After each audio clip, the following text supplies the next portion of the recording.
Good morning, dear student. Good afternoon, whatever you feel by connecting with me. This is Vijendra Sharma from Village Berthal, and in our previous video, we have already learned about definition of electric charge, their types, and its unit. Okay, dear student.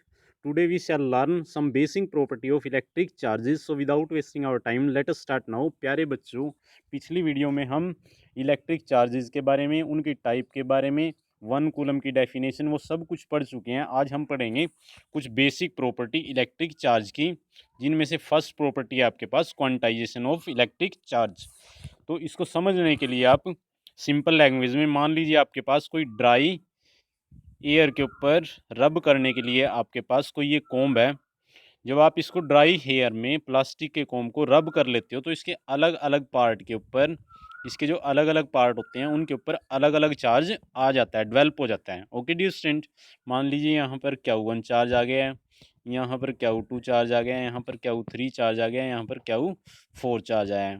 या फिर आप इसको इस तरह से भी लिख सकते हो कि जो आपके पास कोम था उसके ऊपर जो चार्ज आएगा, यहाँ पर negative charge, negative charge, negative charge, negative charge, negative charge, और यहाँ पर भी नेगेटिव चार्ज। ये किसकी वजह से आता है? ये इलेक्ट्रॉन की वजह से आता है। ये भी किसकी वजह से आता है? इलेक्ट्रॉन की वजह से। ये भी किसकी वजह से? इलेक्ट्रॉन की वजह से। तो आपके पास जो सारे के सारे नेगेटिव चार्ज होते हैं वो किसकी वजह से आते हैं?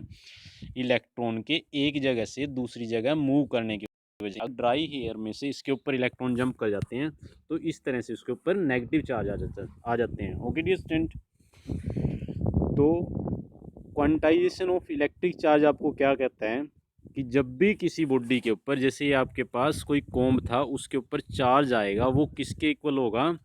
वो हमेशा integral multiple of basic elementary charge which is charge on an electron. Okay dear student, तो इस ड्राई कोम्ब के ऊपर जो चार्ज आएगा वो किसके इक्वल आएगा? इसके ऊपर जितने इलेक्ट्रॉन जंप कर जाते हैं उन्हीं के इंटीग्रल मल्टीपल के इक्वल। ओके डियर स्टूडेंट, अब कितने इलेक्ट्रॉन आए हैं? 1 2 3 4 5 6, 6 इलेक्ट्रॉन जंप कर गए हैं इसके ऊपर।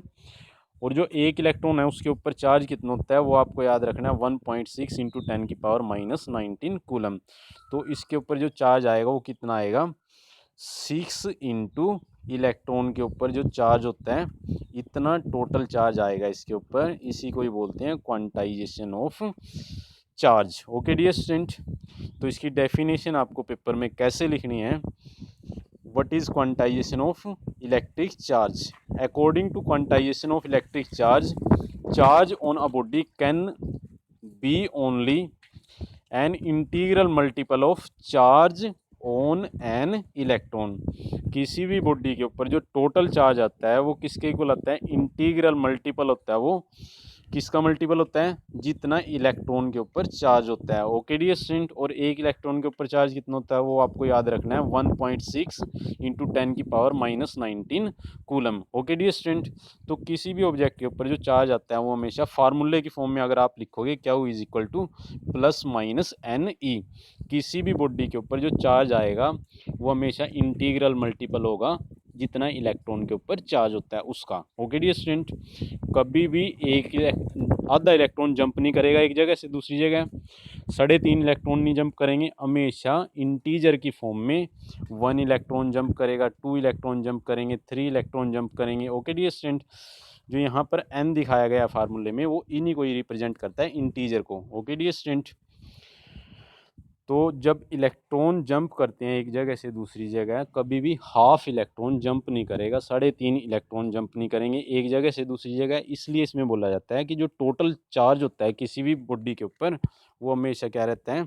इंटीग्रल मल्टीपल रहता है बेसिक एलिमेंट्री चार्ज का। और जो एलिमेंट्री चार्ज होता है वो किसके ऊपर चार्ज है? इलेक्ट्रॉन के ऊपर चार्ज। एक इलेक्ट्रॉन के ऊपर आपको चार्ज याद रखना है कितना है? 1.6 into 10⁻⁻19 coulomb. Okay dear student, तो आप फार्मूले की फॉर्म में क्वांटाइजेशन को इस तरह से लिख सकते हो, Q is equal to plus minus n E.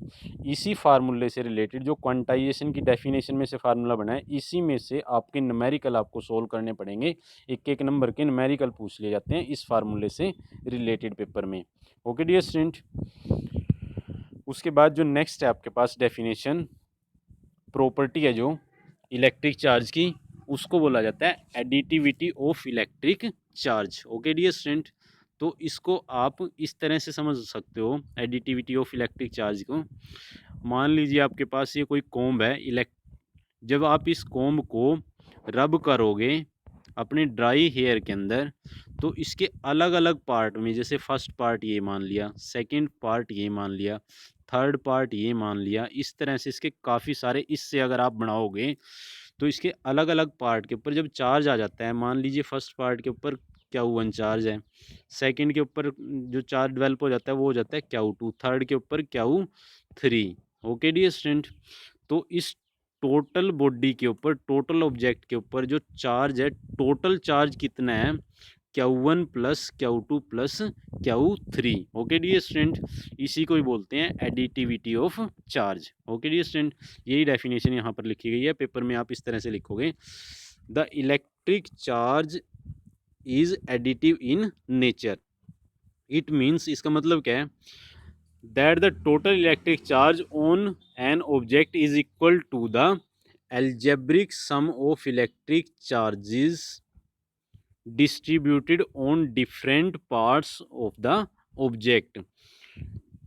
Total charge होता है किसी भी ऑब्जेक्ट के ऊपर, वो किसके इक्वल होता है, जो उसके अलग अलग पार्ट पे चार्ज था उनके सम के इक्वल। ओके डियर स्टूडेंट, अब अगर आप पहले पार्ट के ऊपर चार्ज मान लेते हो Q1, दूसरे के ऊपर Q2, if Q1 Q2 Q3 up to so on, if Q1 Q2 Q3 up to so on are electric charges present on different parts of an object, then total electric charge on the object will be, वो कितना आएगा total charge उस object के ऊपर, जो आपको comb का example दिया था, कितना आएगा total charge, Q1 plus Q2 plus Q3 plus up to so on, जितना भी चार्ज अलग अलग पार्ट पे था उन सब का सम कर दो, तो उससे आपको पता चलेगा कि टोटल चार्ज कितना था इसके ऊपर। ओके डियर स्टूडेंट, उसके बाद जो नेक्स्ट डेफिनेशन है, कंजर्वेशन ऑफ इलेक्ट्रिक चार्ज। जैसे आप law of conservation of energy पढ़ते हो, उसी तरह से कंजर्वेशन ऑफ इलेक्ट्रिक चार्ज होता है। और इस डेफिनेशन में आपको लिखना कैसे है पेपर में, charge can neither be created nor be destroyed. जो चार्ज है ना तो उसको क्रिएट किया जा सकता है, बनाया नहीं जा सकता है, ना फिर उसको डिस्ट्रॉय किया जा सकता है, नष्ट किया जा सकता है। इसका मतलब क्या है, that is the total amount of charge on an isolated system remains constant in any physical process. कोई भी जो फिजिकल प्रोसेस होता है, the charge may get transferred from one part of the system to another part, but net charge will always remains the same. Okay dear student, जो total charge होता है किसी भी सिस्टम के ऊपर, किसी भी आइसोलेटेड सिस्टम के ऊपर, वो हमेशा कांस्टेंट रहता है।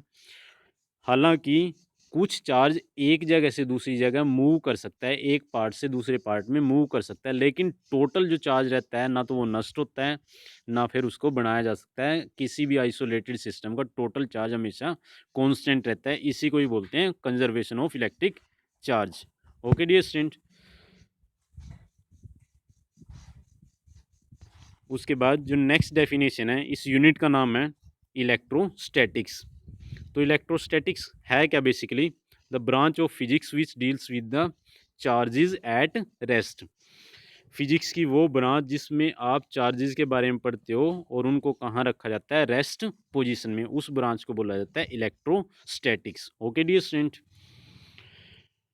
so like this video as much as possible, because your like can motivate us so that we can make better video for you. Okay dear student.